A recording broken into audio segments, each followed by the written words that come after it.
So now we're heading just a few miles out of town to the farm where you'll meet owners Ty and Rye of Skyline Brewery, that beer we just tasted.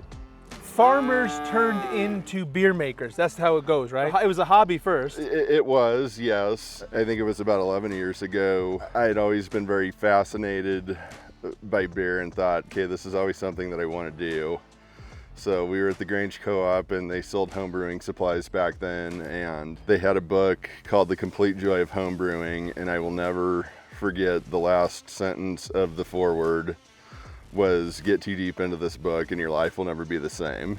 And then over the next few years, it grew into from a 5 gallons at a time to, hey, let's make 50 gallons at a time. Well, let's check it out. Let's do it.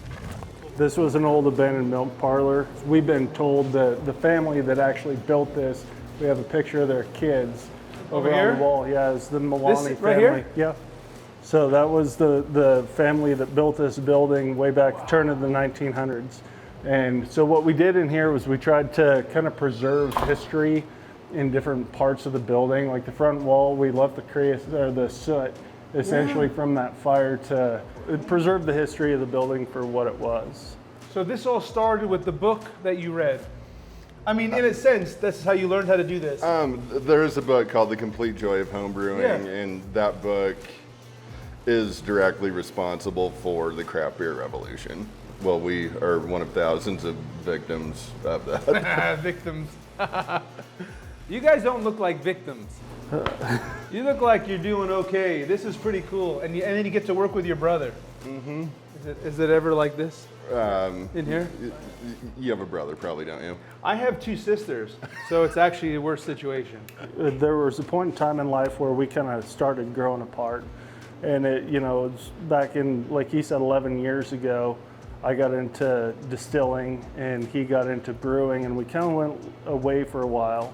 And then when this thing started, we grew a lot back closer together. Nice. What's he doing over here? What's he getting?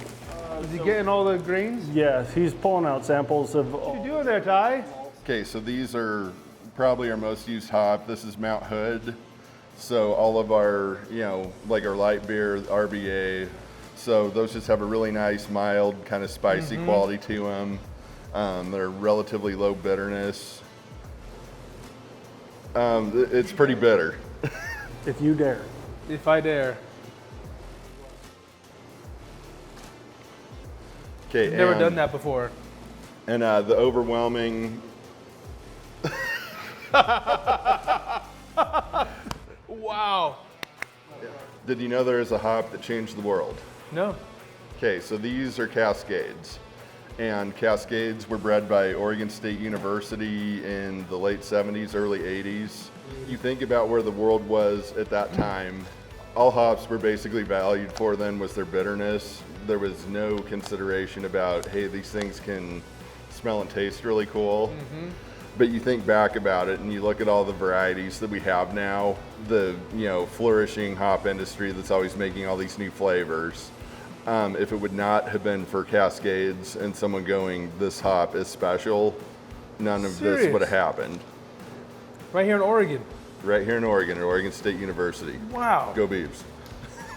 That's beautiful. We move on to the malt, Okay.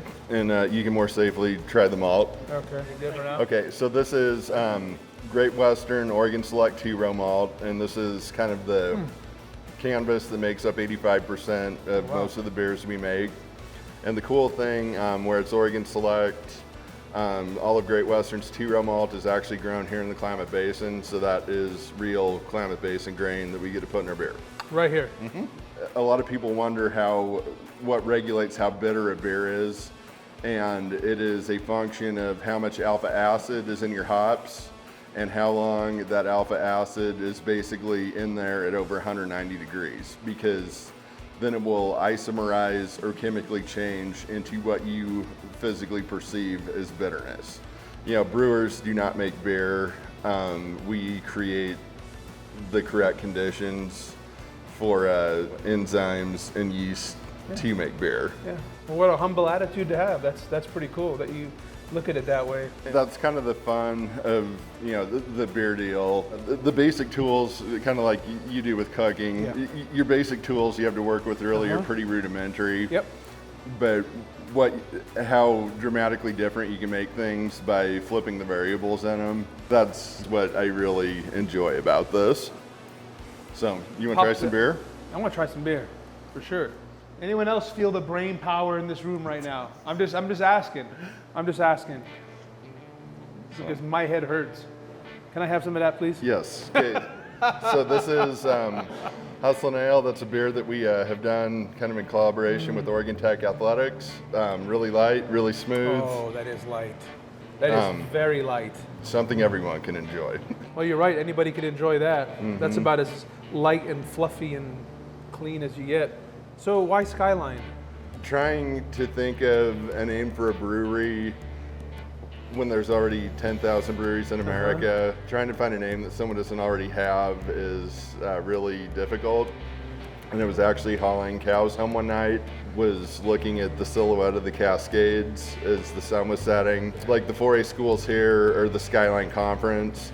So what's really cool about it is, you know, it's regionally specific enough that people around here will get it, but it's also not regionally specific to the point that it boxes you into just this market. I guess the two certainties when we did the logo, I knew I wanted that silhouette of the Cascades in it, and I actually took that picture from the bridge when I was going to feed the cows one night. And then the cow on the logo, her name was Diamond. She was one that we showed and did really well with for a long time. Now, it's funny, you have a cow, and unfortunately that cow's not here anymore, but you do something with the product, taking the byproduct of what we've done here. And then we take it out. And we're mixing it with some other feed? We are. And then it makes really, really good feed for the cows and ultimately really good steak. And ultimately really good steak. We basically have, I guess, 3 categories of byproducts that come out of here. So we make so much yeast that there's no way we could ever use it all. Okay. Yeast not only is the purest form of vitamin B on earth, yeast also is very, very high in fat. And so that's a really, really good feed additive. Then like the hops and the coagulated protein that come out of the kettle and the fermenters, you know, they too have a good feed value. And then our main thing, you have hundreds of pounds of spent grain every time you make beer. It's gonna sound really weird, but my favorite job is actually when you're mixing feed, just to stand up there and watch it all kind of come together and spin around in very mesmerizing fashion. I love it. We're gonna see a bull, like a real bull. Like a real bull. Okay, so now we're gonna meet the bulls. And I thought the zip line was scary. Breeding beef cattle is my first love. The thing that's really cool about it is it's a game you're never gonna win because your goal is to breed the perfect one and you're never gonna do it. Okay. These guys bellow and make noise all the time. I don't know if I want to go with the bull one. Oh, he'll be fine. That's gonna be my last thing someone said to me. They'll be fine. Okay, now the other one's kicking his paws, his hoof. Yeah, they're thinking they're gonna have some big intergalactic throwdown. So this bull's name's Montana. He's actually one that we bred. And his fun fact, the cow in the brewery logo was his sister. Hey. Yeah, and this is just a steer that's about ready to go. Well, they may be tame next to you. You're a big guy. They might be looking at me like I'm gonna go play with my little toy. Did you bring me a toy? Did you bring me a little chew toy or a stomp toy? Gotta love our farmers.